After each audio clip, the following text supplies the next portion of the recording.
Hello class 12th student. Today we are going to start our chapter 5, Principle of Inheritance and Variation, subject Biology, part 9, topic incomplete dominance. आज हम continue करेंगे incomplete dominance. जो हम लोग अभी तक पढ़ रहे थे मेंडेलियन डेविएशन ऑफ मेंडलिज्म, तो डेविएशन ऑफ मेंडलिज्म में हमने कंप्लीट किया था इनकम्प्लीट डोमिनेंस। आज हम कंटिन्यू कर रहे हैं, सॉरी, जिसमें हमने मेंडल ऑफ डेविएशन में जो आपका फर्स्ट टॉपिक है इनकम्प्लीट डोमिनेंस, इसके बाद हम कंटिन्यू करेंगे प्लेयोट्रॉफी को, then interaction of gene, then linkage.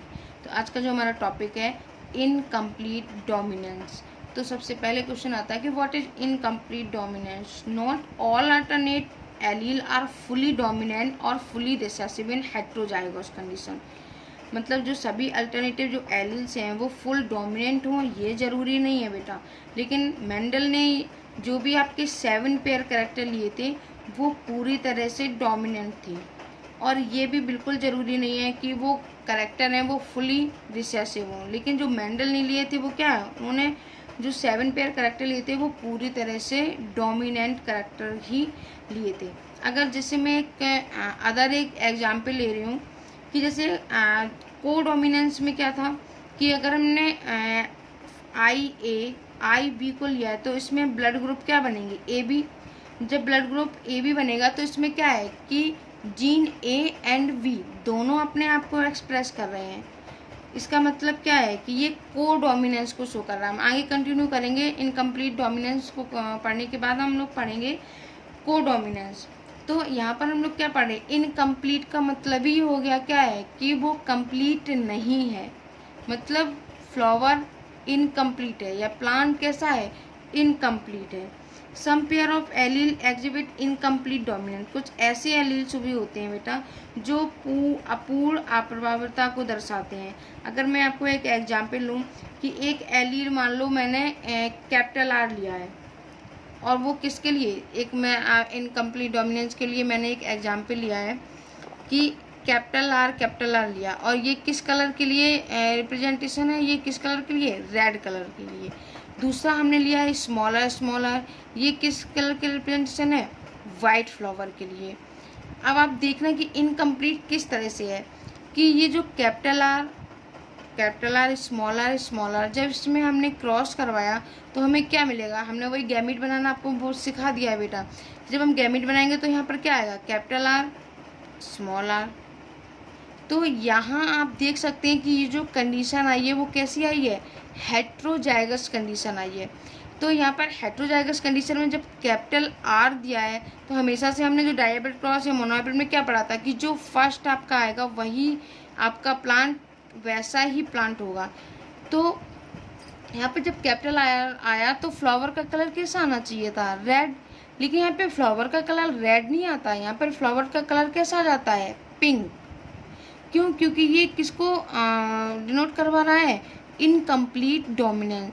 मतलब ये जो आर है, कैपिटल आर है, ये जो आर रेड कलर के लिए था जो पिगमेंट, मतलब ये पूरी तरह से स्मॉल आर पे हावी नहीं हो पाया, इसीलिए तो ये इसका फ्लावर का कलर प्योर रेड ना होके क्या हो गया, पिंक फ्लावर। तो जब पिंक फ्लावर आया तो जब पिंक फ्लावर में हमने क्या करवाया, वही सेल्फिंग, ये क्या था F1 जनरेशन, ये पेरेंटल, ये F1, फिर देन F2 जनरेशन। जब हमने F1 में सेल्फिंग कराया, क्रॉस कराया, तो आप देख सकते हैं पहले क्या किया, क्योंकि यहाँ पे हेट्रोजाइगस कंडीशन है, गैमीट का फॉर्मेशन हुआ। गैमीट बनने के हमने कैपिटल आर का कैपिटल आर हो गया, फिर कैपिटल आर से तो कैपिटल आर स्मॉल आर हो गया, फिर स्मॉल आर कैपिटल आर तो कैपिटल आर स्मॉल आर। जब हमने इनका पुनेट स्क्वायर बेटा बनाया तो हमने क्या देखा कि इनका जो इनकम्प्लीट डोमिनेंस का जो जीनोटाइप और फिनोटाइप है वो कैसा आया, सेम। आप देख सकते हैं कि जो कैपिटल आर है, मतलब क्या है, यहाँ पे पूर्ण रूप से रेड पिगमेंट प्रेजेंट है क्योंकि कैपिटल आर प्रेजेंट है। यहाँ हम देख सकते हैं कि कैपिटल आर प्रेजेंट है स्मॉल आर, लेकिन जो कैपिटल आर है वो पूरी तरह से स्मॉल आर पे हावी नहीं हो पाया, पूरी तरह से इसने पिगमेंट को सिक्रीशन नहीं किया, इसलिए फ्लावर का कलर कैसा हो गया, पिंक। आप देख सकते हैं कि जब हम रेड कलर को लाइट कर देते हैं, हल्का कर देते हैं, तो वो कैसा लगने लगता है, पिंक कलर। यहीं पे आप देख सकते हैं कि ये रेड आया, ये दोनों कैसे आए, कैपिटल आर स्मॉल आर दोनों पिंक, और ये स्मॉल आर, ये तो रिसेसिव करेक्टर आया। तो हम जीनोटाइप किसके बेस पे देखते हैं, जीन के बेस पे। तो आप देख सकते हैं रेड कैपिटल क्या रहा है 1, कैपिटल आर स्मॉल आर कितने आए 2 जीन, और स्मॉल आर कितना है 1। तो इसका जो जीन के बेस पे रेशियो कितना आया 1:2:1। अगर हम फिनोटाइप की बात करेंगे तो एक रेड फ्लावर आया, 2 पिंक फ्लावर आए, और 1 कैसा आया वाइट। तो फिजिकल अपीयरेंस यानी कि फिजिकल भी इसका कितना आया, रेड 1, पिंक 2, वाइट 1। मतलब यहाँ पे ये किसको दिखा रहा है, इनकम्प्लीट डोमिनेंस को। अब इनकम्प्लीट डोमिनेंस आपको बेटा हर प्लांट में देखने को नहीं मिलेगा, इसकी भी क्या है, एक कंडीशन है। अगर मैं इसका जो यहाँ पर ये आपको जो फिनोटिपिक जो रेशियो आया कि they produce a heterozygote phenotype that is intermediate between that the homozygote. यहाँ पे फिनोटाइप जो आया, जो जीनोटाइप आया, वो किस में आया, जो प्रोड्यूस किया कि जो इसमें heterozygote phenotype that is intermediate between that homozygote में। मतलब जो इनकम्प्लीट डोमिनेंस में आप क्या है, हेट्रोजाइगस को अच्छे से पहचान सकते हैं, अच्छे से देख सकते हैं। यहीं पे मैंने आपको बताया कि इसका अलग ये पर्टिकुलर कुछ ही प्लांट में पॉसिबल होता है, देखने को मिलता है। मैं इनकम्प्लीट हर प्लांट में आपको इनकम्प्लीट डोमिनेंस देखने को नहीं मिलेगा। तो मेंडल ने जो प्लांट जो डिस्कवर किया था, उस फ्लावर का नाम था कि फ्लावर कलर इन मिराबिलिस जलापा, जिसको हम लोग 4 o'clock प्लांट भी बोलते हैं, एंड एंटीरियम मेजस, जिसको स्नैपड्रैगन या फिर डॉग फ्लावर भी बोलते हैं। ये आपको इन्हीं प्लांटों में देखने को मिलेगा, क्या, इनकम्प्लीट डोमिनेंस। अब आपकी एनसीईआरटी में फिगर दिया गया है इनकम्प्लीट डोमिनेंस का, तो आप देख सकते हैं, इसको भी आप देख लीजिए बेटा कि F1 जनरेशन में क्या लिया उन्होंने, रेड फ्लावर लिया, कैपिटल आर को हमने क्रॉस करवाया किससे, वाइट फ्लावर से, स्मॉल आर। तो हमें क्या, जब गैमीट का फॉर्मेशन हुआ तो हमें क्या, हेट्रोजाइगस यहाँ पे कैपिटल आर स्मॉल आर देखने को मिला। तो जो फ्लावर का कलर आया वो कैसा आया, पिंक। जब फ्लावर का कलर आपका पिंक आया तो यहाँ पे क्या हुआ, भाई सेल्फिंग में आप देख सकते हैं कि 2 फ्लावर कैसे आए, पिंक, एक रेड एंड एक वाइट। तो ये किसको रिप्रेजेंट कर रहा है, यहाँ पर रेड ना आके फ्लावर कैसा आ गया, पिंक। ये किसको दिखा रहा है, किसको रिप्रेजेंट कर रहा है, इनकम्प्लीट डोमिनेंस। आप देख सकते हैं कि result of monohybrid cross in the plant Snapdragon where one allele is incompletely dominant over the other allele। Other allele पे क्या है, एक ही डोमिनेंट है। अब ये आपकी एनसीईआरटी में बेटा एग्जाम्पल दिया है, जो मैंने आपको बताया है कि मिराबिलिस जलापा, 4 o'clock प्लांट, और डॉग फ्लावर जिसको बोल सकते हैं क्या, स्नैपड्रैगन्स। इन्हीं प्लांट में आपको इनकम्प्लीट डोमिनेंस देखने को मिलेगा। यहाँ पे जो करेक्टर क्या हो रहे हैं, मिक्स हो रहे हैं, रेड वाइट मिलने पर फ्लावर पिंक हो गया, इसलिए हम इसे क्या बोलते हैं, ब्लेंडिंग इनहेरिटेंस बोलते हैं। क्या बोलते हैं बेटा, ब्लेंडिंग इनहेरिटेंस बोलते हैं, ऑल्सो कॉल्ड ब्लेंडिंग इनहेरिटेंस। इनके बेस्ट एग्जाम्पल क्या है, मिराबिलिस जलापा एंड एंटीरियम मेजस।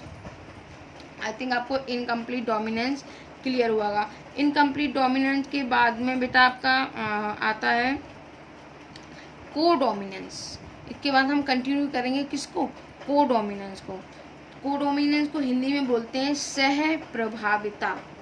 अब codominance condition in which both alleles of A and G are express in heterozygous offspring. जो कोडोमिनेंस का मतलब ये है बेटा कि कोई भी जीन जो हेट्रोजाइगस होगा उसमें 2 डिफरेंट तरह के एलील होंगे, 2 डिफरेंट तरह के एलील तो होंगे, लेकिन वो दोनों ही एलील अपने आप को क्या करेंगे, एक्सप्रेस करेंगे। बोथ एलील्स आर डोमिनेंट, दोनों एलील्स कैसे होंगे, डोमिनेंट होंगे, और बोथ आर एक्सप्रेस, दोनों अपने आप को एक्सप्रेस करेंगे। इसे हम क्या बोलते हैं, कोडोमिनेंस। मतलब कोडोमिनेंस का मतलब है कि कोडोमिनेंस मीन्स दोनों ही जीन अपने आप को एक्सप्रेस करते हैं। जैसे अगर मैंने आपको एग्जाम्पल पहले इनकम्प्लीट डोमिनेंस बताई तो मैंने बताया भी था कि कोडोमिनेंस में क्या हुआ कि मान लो कोडोमिनेंस का बेस्ट एग्जाम्पल आपका AB ब्लड ग्रुप है। क्यों, क्योंकि और बी, ए का जो वैकल्पिक रूप क्या होगा, बी। तो ए और बी आपका क्या है, ये किसी भी ह्यूमन बॉडी में किसी का भी अगर ब्लड ग्रुप होगा, ए बी ब्लड ग्रुप होगा, तो बेटा उसमें ए जीन ने भी अपने आप को एक्सप्रेस किया है और बी ने भी अपने आप को एक्सप्रेस किया है। इसीलिए तो ये कैसा हो गया, कोडोमिनेंस। कोडोमिनेंस में दोनों ही जीन अपने आप को एक्सप्रेस करते हैं। मतलब अगर एक छोटा सा एग्जांपल सुन लीजिए कि in certain chicken black feather are codominance with white feather, heterozygous chicken have black and white specked feather. मतलब अगर बेटा हमने कुछ मुर्गे एंड मान लो एक एग्जांपल है कि हमने कुछ मुर्गे या मुर्गियों को लिया, उनके काले पंख थे, ऐसे समझिए कि एक ब्लैक कलर का मान लो डॉग है, एक ब्लैक कलर का डॉग है और दूसरा डॉग है वाइट कलर का। दूसरा डॉग कैसा है, वाइट कलर का। जब हमने इन दोनों में ही क्रॉस करवाया तो यहाँ पे कोई होमो डोमिनेंट रिसेसिव वाली कंडीशन नहीं आई। इस डॉग ने का जो ब्लैक कलर है वो भी उस ब्लैक कलर भी एक्सप्रेस हो गया और इसका जो वाइट कलर है वो भी एक्सप्रेस हो गया। मतलब ब्लैक एंड वाइट दोनों ही कलर अपने आप को एक्सप्रेस। तो जो डॉग का कलर होगा, आपने देखा होगा कि बहुत सारी काऊ हैं, बहुत सारे डॉग हैं जिसके हम देखे होंगे उनके फीदर के कलर वो कैसे होते हैं, चेंज होते हैं। मतलब वाइट एंड ब्लैक मिक्स होता है। वाइट एंड ब्लैक मिक्स है मीन्स उसमें जो उसके जो वाइट कलर के लिए जो भी जीन था या जो ब्लैक कलर के लिए या रेड कलर के लिए जो भी जीन प्रेजेंट थे वो दोनों कोडोमिनेंस को शो कर रहे हैं। कोडोमिनेंस से दोनों ही जीन अपने आप को क्या कर रहे हैं, एक्सप्रेस कर रहे हैं। अगर वही बात मैं ह्यूमन बीइंग्स की बेटा बात करूं कि हमारी बॉडी पर तो ऐसे धब्बे कभी दिखाई नहीं देते हैं क्योंकि हमारी स्किन का एक बेटा अलग फिनोमेना है जिसे हम क्या है, पॉलीजेनिक इनहेरिटेंस बोलते हैं। अगर ह्यूमंस की बात करें तो हमारी स्किन का एक अलग फिनोमेना है जिस फिनोमेना को क्या बोलते हैं, पॉलीजेनिक इनहेरिटेंस कहते हैं, जिसे हम आगे पढ़ेंगे। अब एक बात तो इससे क्लियर हो जाती है कि जो incomplete dominance is the blending inheritance, वहाँ पर जो करेक्टर वो क्या है, वो मिक्स हो जाते हैं। यानी कि रेड क्या हो जाता है, वाइट मिलके बन जाता है पिंक हो जाता है। जबकि codominance is not blending inheritance, यहाँ पर दोनों ही एलील अपने आप को क्या करते हैं, एक्सप्रेस करते हैं। अब बेटा एक मैं चार्ट आपको की पिक आपको भेज दूंगी जिसमें genotype, complete dominance, codominance, incomplete dominance का क्या है, अच्छे से एग्जाम्पल दिया हुआ है। तो आप उसको अगर देखेंगे, फिर भी मैं आपको बोल दे रही हूँ ताकि आपको क्लियर हो जाए कि हमने एक कैपिटल सी ये इस तरीके से हमने लिया है और तीनों को ही नोट किया हुआ है कि एक हमने क्या लिया है, कैपिटल सी लिया है और इस पर क्या लिया है, कैपिटल बी, और कैपिटल सी पे कैपिटल बी लिया है। तो जब हमने इसको बेटा कंप्लीट डोमिनेंस में हम देखेंगे तो ये क्या होगा, प्योर होगा। कंप्लीट का मतलब क्या हो गया है, प्योर। तो यहाँ पे क्या है, अगर मान लो ये बी से हमने ब्लू कलर को नोट किया है तो ये पे क्या हो जाएगा, कंप्लीट डोमिनेंस में प्योर ब्लू हो जाएगा। अगर हम इसी को इन कोडोमिनेंस की बात करेंगे तो ये कोडोमिनेंस में भी क्या होगा, ये क्योंकि दोनों एलील कैसे हैं, एक जैसे होंगे तो सीधा सी बात है कलर कैसा होगा, ब्लू ही होगा। लेकिन अगर हम इनकम्प्लीट डोमिनेंस की बात करें तो यहाँ पे दोनों इनकम्प्लीट का मतलब क्या है, अधूरे। तो यहाँ पर क्या होगा, ये सी बी दिया गया है तो इनकम्प्लीट डोमिनेंस में भी ये किस कलर का होगा, ब्लू कलर का ही होगा। क्यों, क्योंकि यहाँ पे कोई दूसरी अदर कंडीशन नहीं दी है। लेकिन अगर मैं यहाँ पे बात करूँ सी और वाई यानी कि येलो कलर की बात करूँ तो ये चाहे कंप्लीट डोमिनेंस हो उसमें प्योर येलो होगा। अगर कोडोमिनेंस की बात करें तो वहाँ पे भी प्योर येलो होगा। इनकम्प्लीट डोमिनेंस की बात करूँ तो वहाँ पर भी प्योर येलो ही होगा। लेकिन अगर हमने क्या कर दूँ बेटा कि सी और वी और सी और वाई, यहाँ पर अगर हम डोमिनेंट रिसेप्टिव को रिप्रेजेंट करें तो जो ब्लू कलर है वो आपका डोमिनेंट है, किस पे, येलो पे। तो अगर हम इसको अब इस एग्जाम्पल को अगर हम कंप्लीट डोमिनेंस में देखेंगे तो यहाँ पे आपको क्या दिखाएगा, क्योंकि ये कंप्लीट का मतलब क्या होगा, प्योर। तो यहाँ पे क्या है, हमें ब्लू कलर ही दिखाई देगा। जब ब्लू कलर ही हमें दिखाई देगा तो कैसा है, ये कंप्लीट डोमिनेंस हो गया। लेकिन जब ये कैपिटल वी डोमिनेंट है येलो पर तो जब इसको कोडोमिनेंस में देखेंगे तो कोडोमिनेंस का मतलब क्या था कि दोनों ही कैरेक्टर अपने आप को एक्सप्रेस करेंगे। तो यहाँ पर क्या होगा, कुछ येलो और बीच में धब्बे धब्बे किसके होंगे, ब्लू के, क्योंकि दोनों ही कैरेक्टर कोडोमिनेंस में एक्सप्रेस होंगे, ब्लू भी एंड येलो भी। अगर हम बात करेंगे कि इनकम्प्लीट डोमिनेंस में क्या हो जाता है, रेड वाइट का पिंक, तो यहाँ पर क्या होगा, ब्लू और ना ही ब्लू कलर आया ना ही येलो कलर आया, उसकी जगह कोई अदर कलर आ गया, कौन सा, मान लो ग्रीन आ गया, यानी कि ना ही ब्लू आया ना ही येलो आया, कलर कैसा आ गया, ग्रीन। तो ये किसको रिप्रेजेंट कर रहा है, इनकम्प्लीट डोमिनेंस को। एक जीन के लिए जब एक से अधिक एलील रिस्पॉन्सिबल होते हैं तो उसे हम क्या बोलते हैं, मल्टीपल एलील कहते हैं। अब आपका बेस्ट एग्जाम्पल क्या था, जैसे आई ए के लिए जो आपका आई ए के लिए क्या होंगे, आई बी होगा, या फिर क्या हो जाएगा, केवल स्मॉल आई होंगे, यानी कि दोनों ही ए ब्लड ग्रुप के लिए क्या है, ये दोनों ही रिस्पॉन्सिबल होंगे। तो ये बेस्ट एग्जाम्पल किसका था, एबीओ, मल्टीपल एलील का। ये मैंने दोबारा इसलिए रिप्रेजेंट किया, बेटा भूलना नहीं, क्योंकि एबीओ ब्लड ग्रुप आपके एग्जाम में बहुत ही पूछा जाता है। अब एबीओ ब्लड के ग्रुप के बारे में हम थोड़ी सी बात कर लेते हैं कि एबीओ इनहेरिटेंस एंड जेनेटिक्स की मैं बात करूं तो the ABO gene is autosomal, the gene is not on either sex chromosome. जो ब्लड ग्रुप एबीओ है बेटा, वो ए है, बी है, ए बी है, और जो उसके जीन होते हैं वो ऑटोसोमल होते हैं, मतलब ये एक्स और वाई जीन पर लोकेटेड नहीं होते हैं, प्रेजेंट नहीं होते हैं। कहने का हमारा सीधा सा मतलब है कि जो ब्लड एबीओ है, ब्लड ग्रुप ए भी होगा, ए भी है, उसमें बी भी है, और इसमें ए बी भी है और ओ भी है।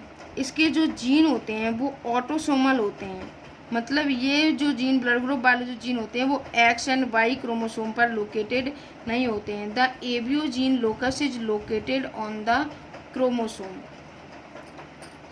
नंबर पर A and ABO blood group में क्या है, जीन प्रेजेंट होते हैं। A and B blood group are dominant over the O blood group. जो ए और बी ब्लड ग्रुप है वो डोमिनेंट किसके ऊपर है, ओ ब्लड के ऊपर, क्योंकि ओ में क्या होता है, स्मॉल आई होता है, ये कैसा होता है, रिसेसिव। और A and B group gene are codominant. अगर यहाँ पर क्या है, आई ए है, आई बी है, तो ब्लड ग्रुप क्या हो जाएगा, ए बी। क्या ब्लड ग्रुप होगा, A B. Each person has 2 copy of gene coding for their ABO blood group, one maternal and one parental in origin। मतलब जो एवरी मैन में जो जीन के किस में होते हैं बेटा, जोड़े में होते हैं। एक किससे आता है, मदर से आता है, एक क्या से आता है, फादर से आता है। तो जीन हमेशा कैसे होते हैं, जोड़े में होते हैं। तो वही मैं बात करूँ कि हर एक व्यक्ति में जीन जोड़े में होते हैं, कोई भी 2 एलील होंगे उसमें। नॉर्मली अगर उसका जो ब्लड ग्रुप अगर हम देखेंगे तो उसमें जो 3 एलील देखने को मिलते हैं। अब वो 3 एलील कौन से देखने को मिलेंगे, एक तो आई ए होगा, एक आई बी होगा, और एक क्या होगा, आई ओ। ये अगर मैं अपने अंदर बात करूं बेटा, या आपके अंदर की बात करूं, जैसे मेरा ब्लड ग्रुप अगर मान लो बी है, मान लो मेरा ब्लड ग्रुप क्या है, बी है, तो मेरे अंदर 2 एलील होंगे। कौन से एलील होंगे, या तो आई ओ होगा या फिर आई बी होगा। हमारे अंदर कितने, 2 एलील प्रेजेंट होंगे, आई ओ एंड आई बी। और या फिर आई बी, और या फिर इन दोनों के अलावा और कौन सी पॉसिबिलिटी हो सकती है ब्लड ग्रुप बी होने की, आई बी अगर आई बी दिया है तब भी ब्लड ग्रुप बी होगा, और आई बी दिया है तब भी ब्लड ग्रुप क्या होगा, बी। आई ओ आपको एबीओ इनहेरिटेंस एंड जेनेटिक्स आपको क्लियर हुआ होगा। और जो मल्टीपल एलीलिज में बेटा कि इसमें जीनोटाइप एंड एलील से फिनोटाइप किस तरीके से देखते हैं, तो इसकी हम आपको पिक सेंड कर देंगे, उसमें आप अच्छे से देख लीजिएगा। कि अगर मैं मल्टीपल एलील की बेटा बात करूं, मल्टीपल एलील्स की, तो मल्टीपल एलील्स में एक सिंगल व्यक्ति की अगर हम स्टडी कर सकते हैं, तो इसके लिए क्या है, हम ये टॉपिक थोड़ा सा अदर है, अगर आप लोग समझ पाएँ जब हम आपको ये मल्टीपल एलील्स की पिक भेजेंगे जिसमें क्या होंगे 6 आपके जीनोटाइप होंगे और 4 फिनोटाइप होंगे। तो इसमें जो मल्टीपल एलील की अगर हम डिस्कवरी करते हैं बेटा, अगर हम देखना चाहें तो वो हमें मल्टीपल एलील एक सिंगल व्यक्ति में के जीन की स्टडी करके हमें मल्टीपल एलील्स का पता नहीं लग सकता है। मल्टीपल एलील्स का पता लगाने के लिए हम पूरी पॉपुलेशन की स्टडी करते हैं। जैसे एक व्यक्ति में आप मल्टीपल एलील्स में का पता नहीं लगा सकते क्योंकि जो व्यक्ति की बॉडी में जो जीन है वो सेट में है, मतलब जोड़े में है। एक मदर से आया है, दूसरा किससे आया है, फादर से आया है। तो उसमें 3 एलील तो हो नहीं सकते हैं उसमें। तो इसका मतलब क्या है कि एक इंडिविजुअल व्यक्ति को अगर हम देखेंगे तो इंडिविजुअल जीनोटाइप को देखकर आप मल्टीपल एलील्स का पता नहीं लगा सकते हैं। लेकिन अगर हम पॉपुलेशन की स्टडी करेंगे तो वहाँ पर क्या होगा कि जो ब्लड ग्रुप ए भी है, बी भी है, ए बी भी है, मिल जाएगा, ओ भी होगा। इसका मतलब क्या है, यहाँ एक से अधिक एलील अगर प्रेजेंट है तो हम मल्टीपल एलील के फिनोमेना को समझ पाते हैं। तो इसके लिए मल्टीपल एलील के फिनोमेना को हमें समझने के लिए बेटा समझना पड़ता है क्या है, पॉपुलेशन की स्टडी करनी पड़ती है। इसमें ब्लड ग्रुप, उसका जीनोटाइप हम आपको सेंड कर देंगे। Thank you. नेक्स्ट हमारा जो टॉपिक होगा बेटा प्लियोट्रॉपी। नेक्स्ट लेक्चर में हम टॉपिक कंटिन्यू करेंगे प्लियोट्रॉपी।